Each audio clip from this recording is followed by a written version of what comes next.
Kembali lagi di Cerita Cinta Channel. Jangan lupa like, comment, and subscribe ya. Terima kasih. Beberapa hari kemudian, Nita hari ini di rumah. Kepalanya pusing seharian, mungkin karena kebanyakan minum. Sedangkan Farel sudah 2 hari ini pria tersebut keluar kota untuk bisnis. Makanya Nita bebas minum meskipun di rumah. "Aira, Ira," panggil Nita dengan suara serak. "Tap, tap, tap." "Iya, Nona." Aira buru-buru mendekat. "Ambilkan saya obat sakit kepala," titah Nita. Nita kemudian memijit pelipisnya. Masih terasa pusing dan semakin lama semakin sakit. "Mana?" kata Nita yang tidak sabar. "Baik," jawab Aira yang membuka laci. Ia mencari sesuatu yang dibutuhkan oleh wanita di depannya itu. "Di mana, Non?" tanya Aira lagi karena tidak melihat obat sakit kepala. "Kamu cari, kalau nggak ada cari di P3K di belakang." Nita memejamkan mata, kepalanya semakin pusing. "Baik, Non." Aira pun keluar. Baru beberapa langkah, tiba-tiba terdengar suara orang jatuh. "Bruk, Non!" Aira menoleh dan langsung berlari. Ia memapah tubuh Nita yang lemas. Sepertinya Nita ini teler parah. Nita menepis tubuh Aira, kemudian lari ke kamar mandi. Nita memuntahkan semua isi dalam perutnya hingga tubuhnya terasa lemas. Model cantik tersebut kemudian berbaring di sofa, meminta Aira membuatkan sesuatu agar perutnya nyaman. Saat Aira ke dapur, Nita mulai gelisah. Ia seperti ketakutan, kemudian menekan perutnya dengan keras. "Aku nggak boleh hamil, ini pasti karena minuman semalam," ucapnya panik.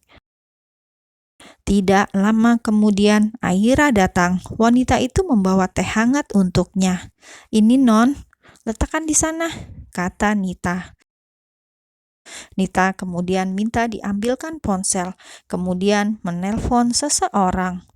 "Dok," sapa Nita. Nita juga melirik Aira, seolah minta Aira untuk jangan menguping dan keluar dari kamarnya. Sepertinya paham akan kode dari Nita. Aira pun permisi keluar. "Tutup pintunya," titah Nita sambil menjauhkan ponsel dari telinganya. Klek.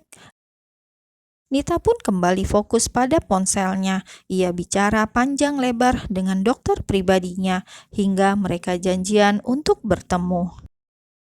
Di sebuah ruangan khusus, Nita sekarang berbaring. "Kamu tidak menyesal?" Nita menggeleng yakin. "Ini baru 5 minggu, tapi coba pikir baik-baik." Nita kembali menggeleng. "Aku belum siap dan aku tidak menginginkannya," ucap Nita yakin. Sosok yang sedang berbicara pada Nita tersebut kemudian melakukan sebuah aksi yang melanggar hukum, bahkan dilarang oleh agama. Nita benar-benar mencintai dunianya. Dia tidak mau hamil hingga melakukan hal yang paling kejam dan menutup hati nuraninya rapat-rapat.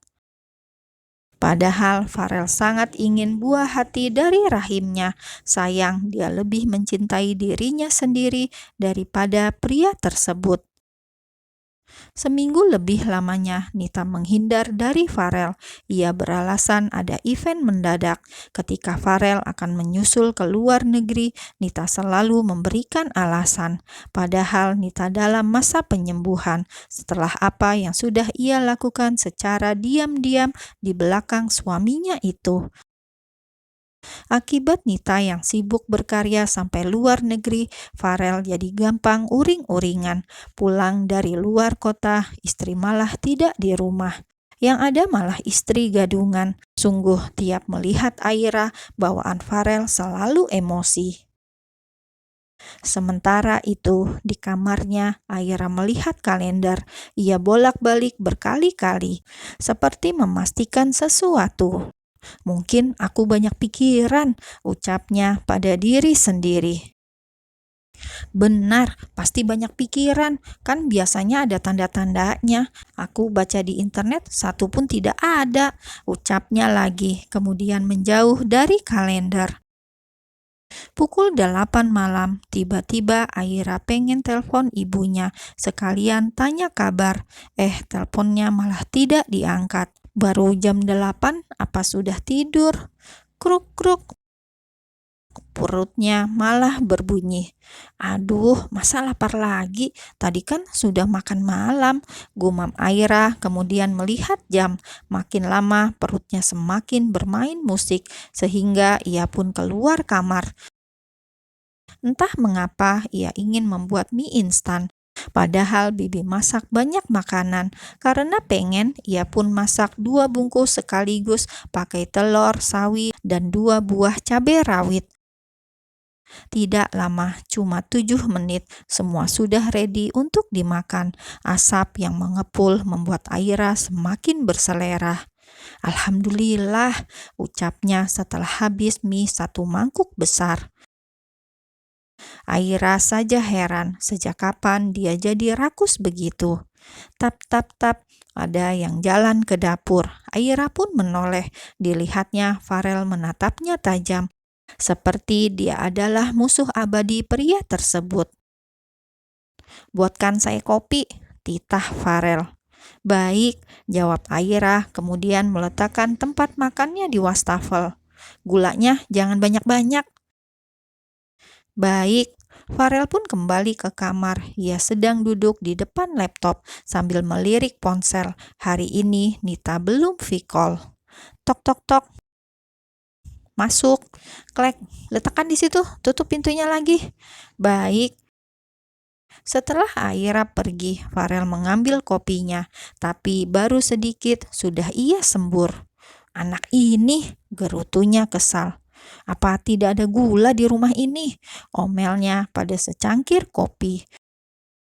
Mungkin dia lupa, tadi kan minta gulanya sedikit. Ingin marah, akhirnya Farel tidak jadi minum kopinya. Ia pergi ke dapur lagi mencari gula. "Di mana ini gulanya?" tanyanya kesal karena tidak ketemu dengan apa yang dia cari. "Itu dia." Farel pun hendak ke kamar lagi, tapi sangat kaget ketika berbalik ada Aira.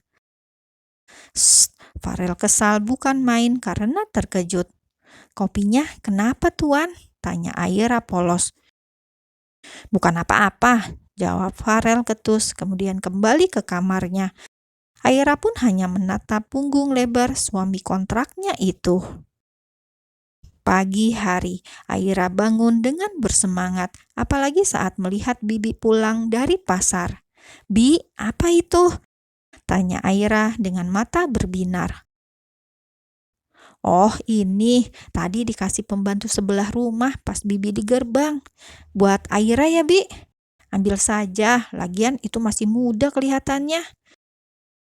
"Seger, Bi, nanti biar Aira ulekin cabai sama gula merah.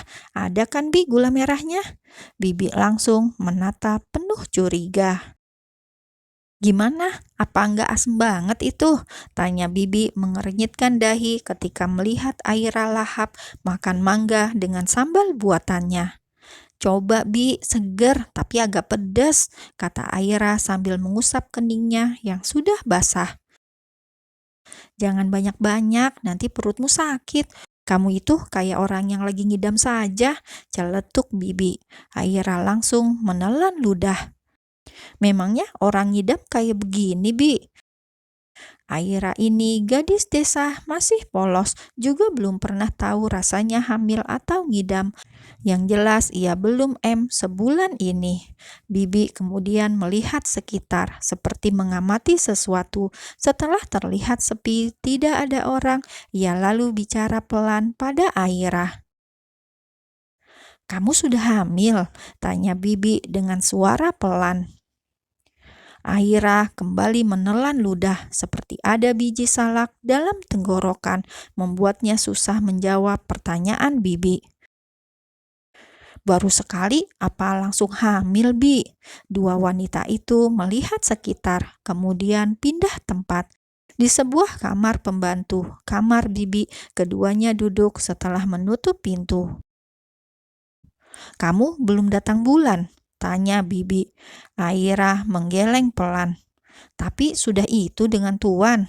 Seperti anak kecil yang ditanya, Aira mengangguk polos.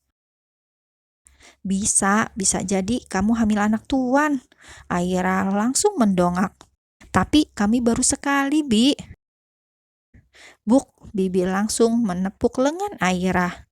"Kalau kamu pas masa subur, biar cuma sekali, dan kalau Tuan itunya bagus, ya bisa saja," omel Bibi campur gemas. Sebenarnya dia itu khawatir nasib gadis di depannya. Aira hanya diam. "Ya sudah, nanti kita keluar ke apotik cari alat buat ngetes," kata Bibi. "Nggak usah, Bi. Kaki Bibi kan masih sakit. Nanti biar Aira pergi sendiri." "Ya sudah kalau begitu, selama belum pasti, jangan bilang mereka dulu." Aira mengangguk. Beberapa jam kemudian, Bibi berdiri di depan kamar mandi. Dia sedang menunggu Aira yang habis pulang dari apotik. Gadis itu sedang melakukan tes kehamilan. "Klek, bagaimana?" tanya Bibi cemas. Wajah Aira terlihat tidak baik-baik saja. Gadis itu seperti menyimpan sesuatu dalam sorot matanya. "Coba Bibi lihat," seru Bibi mengeluarkan tangan. Dengan lemas, Aira memberikan benda pipih kecil pada si Bibi. Mata Bibi sekarang tertuju pada tespek. Jantungnya juga berdegup kencang, apalagi saat melihat garis merah yang tertera di sana. "Ini artinya hamil kan?" tanya Bibi sambil menunjuk pada garis 2 merah dalam alat yang ia pegang. Jika dilihat dari bungkusnya, sepertinya Aira memang hamil. "Bi, bagaimana ini, Bi?" Bibi ikut pusing. Ia memijit pelipisnya. "Ya sudah, bilang sama Tuan saja." "Tapi, Bi." Bi." Sebuah suara laki-laki yang berat memanggil. "Sebentar, itu Tuan lagi manggil." Aira mengangguk, kemudian menyimpan kembali alat tes kehamilan miliknya. Sementara itu, Bibi sedang membuat minuman untuk Farel. Pria itu habis nge-gym. "Ini Tuan." "Terima kasih," kata Farel, kemudian minum jus segar buatan Bibi. Setelah Bibi akan pergi, Farel bertanya, "Kok sepi? Pada kemana?" "Mang Udin sedang membersihkan kolam di samping. Aira sedang di kamarnya." "Malas sekali anak itu. Apa hanya seharian di kamar?" cibir Farel. Bibi mau mengatakan kalau istri bayaran tuan mudanya itu sedang hamil, namun urung ia lakukan. Lebih baik Aira saja yang bilang. "Ya sudah, Bibi boleh pergi," kata Farel kemudian.